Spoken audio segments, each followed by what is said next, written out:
Okay mga kababayan, at makakausap po natin ngayon. Ito pong si dating COMELEC Commissioner, Attorney Ruen Aguanzon. At maganda pag-usapan ho natin dahil sa ngayon ay, alam nyo, sunod-sunod yung inilalabas na TRO o Temporary Restraining Order ng Korte Suprema dito po sa mga kandidato na naunang diniskwalipika ng COMELEC dahil sa iba ay sinasabing nuisance candidate o panggulo at walang kakayahan na mangampanya.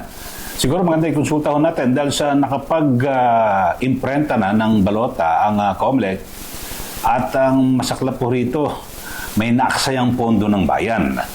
At kasama natin si Attorney Aguanzon. Attorney, ano po inyong masasabi rito bilang dating commissioner ng COMELEC? Dito ho kasi pera po ng taong bayan ang naaksaya, milyong balota ang naunang inimprenta pero meron pong kautusan ng Supreme Court na hindi, isama nyo itong pangalan na ito. So wala sila, obligado po sila. So ano po? Eli, yung sayang nga, di ba? Kasi malaking pera, sobra 100 million at ulitin na naman.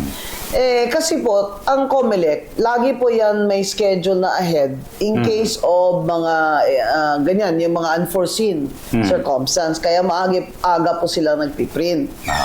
Doon naman po sa, in my experience, dati po naman, pag may kaso, nandyan pa rin yung pangalan. Pag habang pending yung kaso, kunyari, party list ka, may nagpapadisqualify na o cancel ng registration mo, nandyan pa rin yung, kasi registered ka na diba? Ngayon, iba po yung nangyari dito dahil ito po yung mga nuisance candidates na kinancel ng COMELEC bank.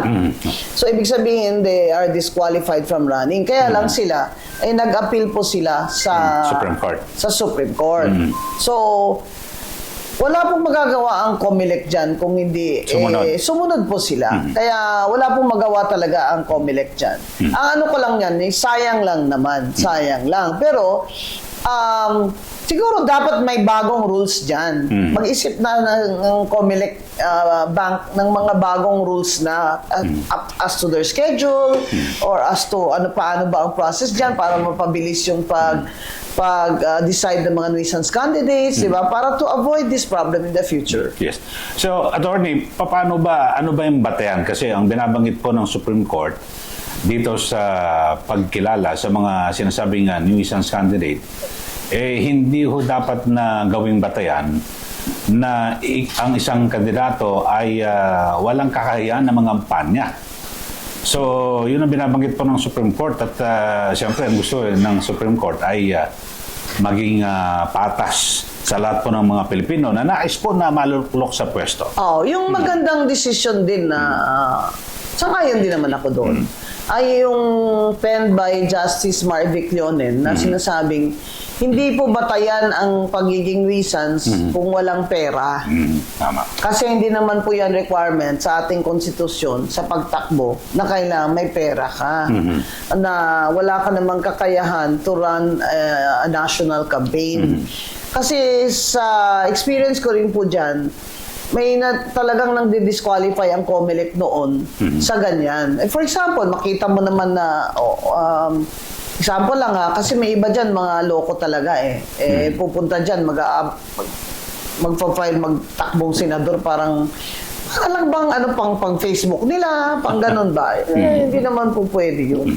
So, pero yung decision ng Supreme Court na you cannot declare a candidate as nuisance kung wala siyang pera. Sa tingin mo ay wala siyang enough na pera kasi hindi yun qualification sa pagtakbo. And I agree with that. I agree. And that's a very good decision. So, Attorney, ano ba pagkakaiba? Halimbawa, may mga nag-file ng kanilang COC.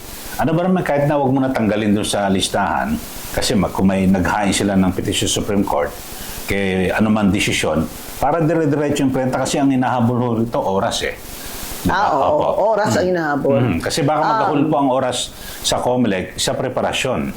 Yun nga po. Kasi COMELEC can take this as an opportunity na magpalit sila ng kanilang mga proseso at mga deadline na kahit, for example, kahit na nag-declare na ng nuisance, pag may notice na po na nag-apila siya sa Supreme Court, Huwag tanggalin pangalan. baka mas okay na wag na munang tanggalin ng pangalan dahil sa experience na ito na pag na-TRO naman ng Supreme Court, ay gagastos lang ang taong bayan.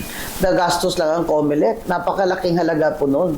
Yung more than 100 million. Baka, yun na nga, take this opportunity para magbago po ang mga proseso at mga deadline. Apa. Wala pong magagawa ang COMELEC dyan kundi sumunod sa datos, sa mandato ng Supreme Court.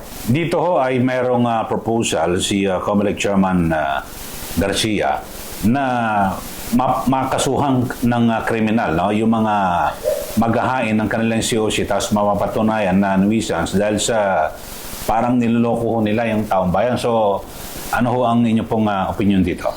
Well, for it to be a criminal act, kailangan may intent po talaga. Di ba, may intent. Marami naman po dyan na naghahain. For example, may kilala ako na tumatakbo siyang presidente noon UP din po siya. Pero hindi siya nag-lawyer, ano? In fact, classmate pa niya yung isang commissioner namin at the time Pero dinideclare siyang nuisance, sumatakbo pa rin siya. Pero meron siyang mga followers sa Mindanao. Pero sinasabi nga na yung income niya ay hindi sapat. So ang sinasabi lang naman po dito ay wala naman pong intent yun na manggulo lang or Ilonggo kasi yung word ko, labugay ba? Yung wala siyang intent to manloko. What do you call this? To undermine the electoral process. Yan po siguro ibig nila sabihin by the criminal intent. Kasi yung element ng crime, hindi naman po pwedeng nag-file siya, may ilang milyon na naman din siya, pero talagang dineclare siya as nuisance, malay ba niya kung ano, magkano ba talaga ang kailangan?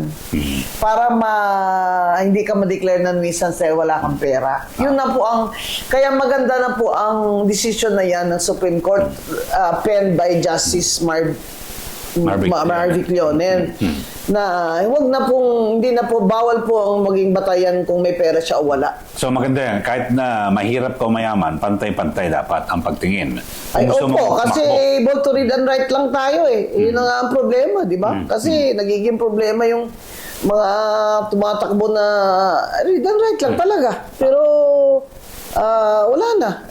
They want to lead the country. Wala naman silang alam. O patawa lang sila. O kaya takbo silang senador, mga artista silang mga laos na. O, di ba? Bato-bato sa langit. Pero mga magalit. Dito, attorney, yung nangyayari ngayon, wala pa naman yung official na kampanya, Pebrero 11 pa.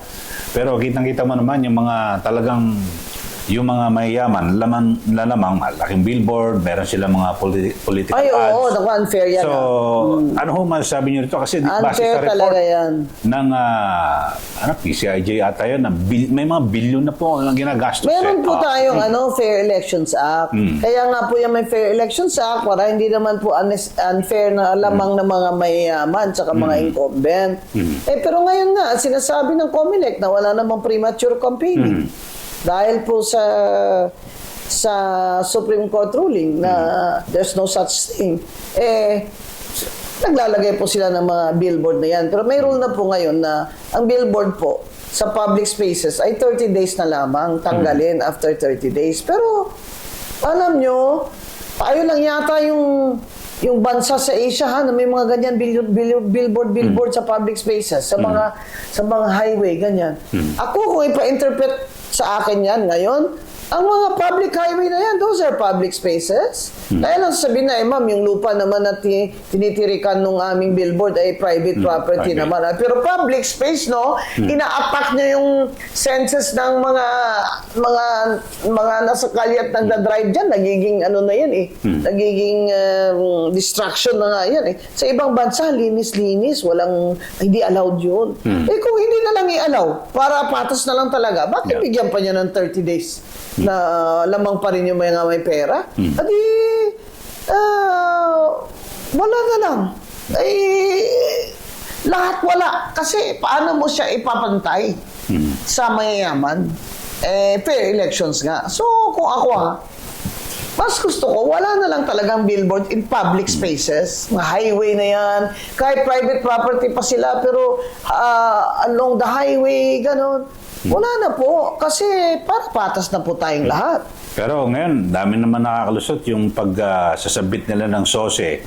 Yung kanilang mga ginastos, parang mahirap paniwalaan yung iba. Billion ang ginastos. Oo. Pero pag submit, million lang Yung Saka yung sinasakto. yung mga gumagamit ng mga gwapong artista. Ah, Hello, okay. Papa, di ba? Gumagamit ng mga gwapong artista para mag-promote ng kanilang mga candidate ng mga party list. Mga party list. Ako sa Comelec ha, kahit na ba hindi pa yan premature campaigning, campaign expense na yan. Di ba? Kailangan ba campaign period? Ang effect niyan is to influence the campaign. Submit na kayo ng kontrata nyo, tsaka yung OR nyo. Tsaka mag-show ng proof yung artista na siya ay nagbabayad ng income tax dyan sa binayad sa kanyang fee. Yung billboard na yung Sabi ko, hoy, bakit kaya ganyan? Yung something minero, bakit babae yung nasa billboard? Sosyal kayo? Yung laki-laki ng billboard yung minero kayo, tapos babae? Ano yan? Ginagawang sex object yung babae na artista ay thumbs down yan, thumbs down yan. Yung mga artista siguro dahil sa trabaho lang, malaking Hindi. PF. Election ito hindi naman pwede. This is a matter of public interest. Hindi ba? Di ba bayad kayo ng income tax nyo? Mag-declare kayo. Yes, Di naman pwede. Hindi naman pala kayo ang nominee dyan. Bakit kayo nandyan sa billboard? Pero ngayon, ang saklap nga na katotohanan, ang laging binabanggit, hindi pa nag-start yung campaign period. So, wala pang pananagutan yung mga kandidato. Kasi nga po, yun sa Piñera case, sa Supreme Court, penned by Justice Carpio, na pag wala pa pong campaign period, wala pa pong yung rules nag-a-apply. Pero pwede namang gumawa ng rules ang Comelec tungkol sa campaign finance. Iba naman po yun. Kasi yung ginagastos nila ngayon is really intended to influence their campaign. So, naabuso rin yung It's the same purpose. It's the same purpose. So yun mga kabayan. Pero pinakamainam na gawin ng mga botante, talagang yun, siguro sipating mabuti. So, Attorney, maraming salamat po sa Okay, inyo. Eddie. Thank you again, ha? Thank you. Kita tayo ulit. Baka sa sunod na linggo. Okay, thank you. Thanks, thank you. Ellie. Thank you, Thanks again. Thank you. Salamat po. Thank you. P3PWD po. Party list namin number 8. Okay, mga kababayan, yan po si Attorney Rowena Guanzon.